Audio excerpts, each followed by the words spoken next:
The Sigma 24 to 70. It is the most versatile lens on the market, in my opinion and in my experience. I bought the lens after like 6 months of using it. I realized that I just wasn't taking it off. I never pulled out my nifty 50. I never pulled out my prime 24. So eventually I decided, you know what? I'm gonna downsize what I currently have. And now this 24 to 70 is the only thing I use for pretty much all of my shoots. Hi, my name is Tagliaferro. You can just call me Tags. Today we're gonna talk about the fact that for the last 2 years, I've created content professionally for businesses and brands and everything with just one lens, and that's the Sigma 24 to 70 f2.8. Now, before we get started, this isn't gonna be a super in-depth review on this lens with all the specs and the buttery B-roll with like the pop-up graphics about like why you should use. This isn't that kind of video. If you want that kind of video, go to Gerald Undone. He does a great job. This is just going to be more of a practical setting of how I have benefited from this lens and how it's impacted my workflow as a creative, and why I recommend everybody who can spend the money on it to spend the money on it. Also, I'm wearing a jean jacket, so you have to give me the credit. So it was around the middle of 2021 where I had come up on some money that I had saved up, and I wanted to purchase like a new lens, not like a Facebook marketplace lens that I found for cheap like I had been my whole career, but I was like, let's invest in a lens that's gonna last me for a life, and a lens that is gonna be more versatile than just like a nifty 50 or maybe a prime 24 or a prime 85. I wanted something that could serve as my workhorse.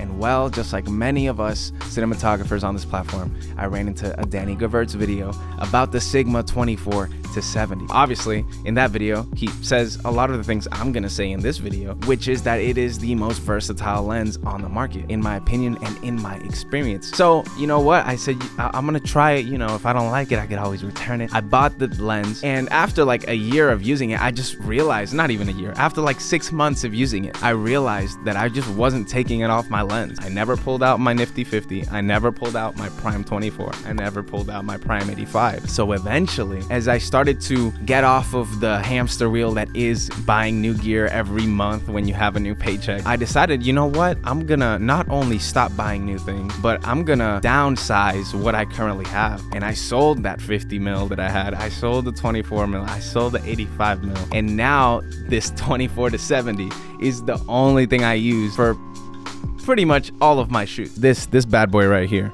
Look at it. Admire it. Enjoy it.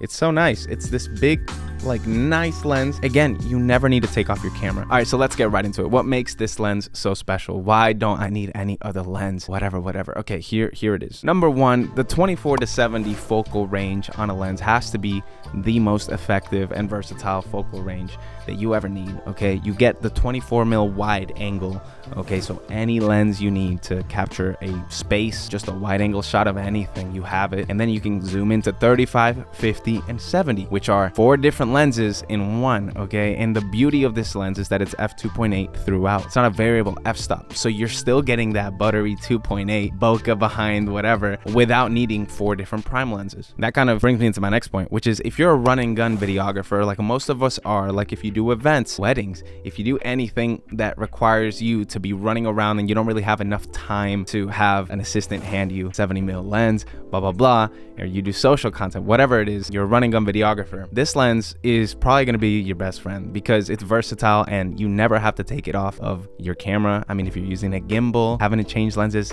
don't have to worry about it. All you have to do, make sure it's balanced correctly, and you can just zoom in and out. It's a really great lens to use for this kind of stuff. Having a lens where you're eliminating the need for taking it off and putting a different one on is not only a game changer when it comes to ease and convenience, but it's a time saver, and like time is money. When you're on set, that's something that clients look at, like, is he wasting my time or is he coming prepared? Is he coming and he's saying we're gonna shoot for an hour and he shoots it in an hour and we're concise? Like, these are all things that matter and make a real significant impact. The other thing, which what I kind of mentioned in the first point, is that it's a low f-stop. F2.8 is probably the lowest f-stop that you really need to go for the most part for any unstylized shots. Now, I know I'm aware that some of us like to get that crazy intense bokeh, kind of like I'm doing with this 24 1.4 that I have on this camera. And look, that was one of the things that when I was considering downsizing and downscaling and selling my other lenses, I thought, is this wise? Like, what if I need a lens that allows me to do that? But in practicality, when I started shooting and I started doing and getting the shots I needed to get, and I was actually in practice, I realized that that difference of bokeh really doesn't make that much of a difference. Now, there's other lenses that are similar to this and are a little cheaper. There's a 24 to 70, I think, Canon that's f4. Now, the difference between f4 and f2.8 is crazy different, and that's where bokeh matters, okay? But the difference between an f2.8 and an f1.8 really isn't that big of a difference. And also, when you're really getting into fast-paced environments where you need to be shooting, having that f2.8 makes it a little easier for you to get things in focus. It's little things like this that nobody talks about because, oh, the crispy bokeh and Peter McKinnon and B-roll and sexiness. It's like, no, when you're actually shooting, these are things, a one notch of a low aperture lens doesn't make that much of a difference. But again, if you need a lens like that, you can have that in the backpack. You know what I'm saying? I sold my Nifty 50, but I do have a Helios 58mm. If you haven't heard about that lens, I might make a video on it, but it's basically a vintage lens. Basically, it creates these really cool, like, stylized bokeh background thing, and it's really sick, and I have that in my backpack at all times just in case I do need a super low aperture shot. What I'm saying is, for the most part, if you're looking for a lens that you just don't want to take off your camera, this lens is perfect because it's not an f4, it's not an f5.6, it's an f2.8, and that's a really solid aperture to have on your camera. The next step, okay, it's Sigma, and I know that there's a stigma, bars,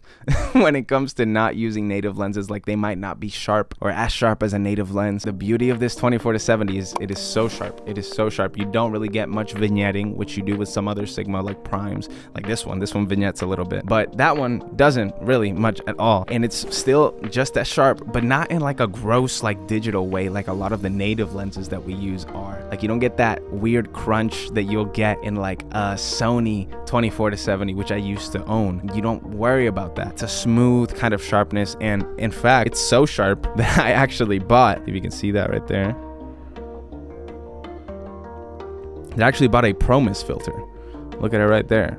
That's right. I have a Promise 1/8 because, again, I didn't want to make it super like dreamy and stylized, but I keep that on there at all times just to soften it because I'm a real, like, you know, I'm a real cinematic videographer, and I just enjoy those smooth blends of like light, and that does that for me. But yeah, it's a very clear lens, and if that's not what you want, you're gonna get a real nice sharp lens with this one. And finally, the last little thing I'll say about this lens that makes it stand out is the build of it. I mean, I know I said it in the beginning, but this thing is really heavy. Like, it's chunky, and if you are a run and gun videographer, like I said, and you do a lot of handheld footage, having a heavy camera rig helps to keep it stabilized. Not only is it heavy and keeps it stabilized, it also has optical stabilization, so it helps with that as well. So it helps on that department as well, not just with the weight and the actual like physics of it, but it actually has the digital optical stabilization within the lens, and it just makes for handheld footage to look a lot smoother than it would on like a random prime lens that is a little lighter. Trust me, it makes a big difference. Those are really the 5 things that make it stand out aside from any other lens, like on a practical setting. But the other thing that really impacted me after making this decision, not only purchase that lens, but to get rid of most of my other ones, is that, like I mentioned before, we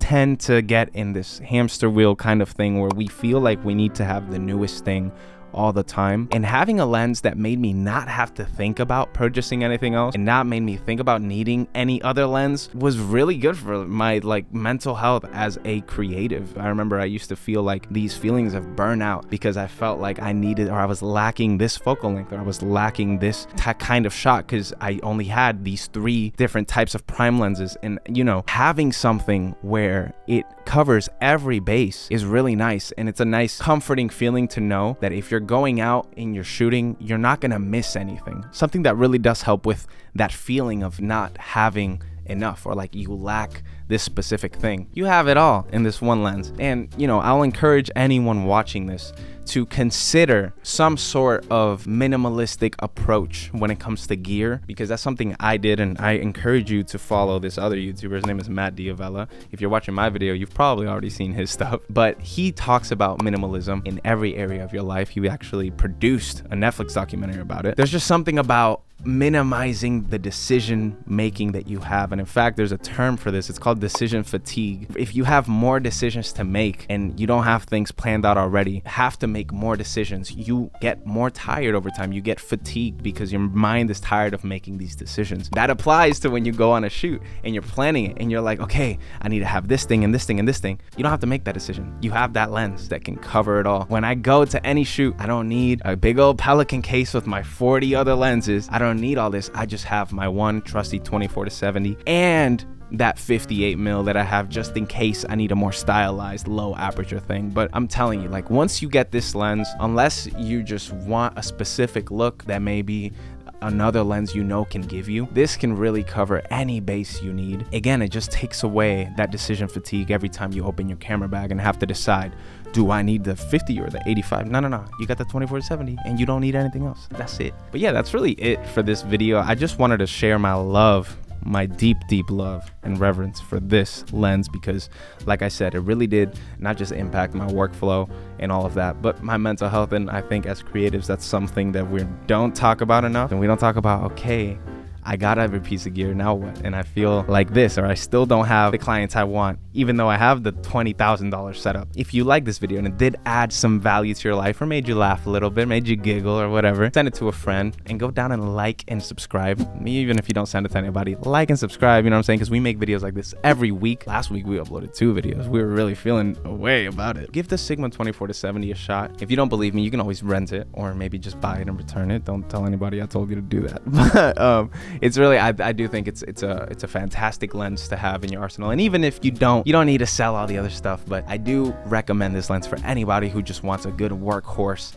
lens that you can take and use anywhere. I mean, that's been this week's video. Give me a recommendation of your favorite lens. What's your favorite lens to use? Tell me in the comments. I remember in the DaVinci Resolve video I had a lot of feedback, and it was great because we were able to interact and people were able to have this little community section of the video and talk about why they do like Resolve or why they whatever. Let's do that in this one. Do you agree with me? Do you like the 24-70, or is there a different lens that you think is an even bigger workhorse that I'm just not aware of? Let me know in the comments. And as always, I'll remind y'all to stay grateful and have a great day, weekend, whenever you're listening to this. And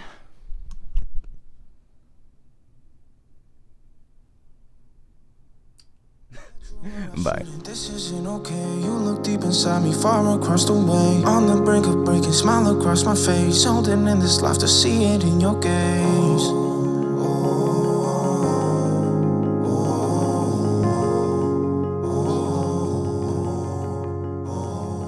I know this good feeling. I felt it before. First time that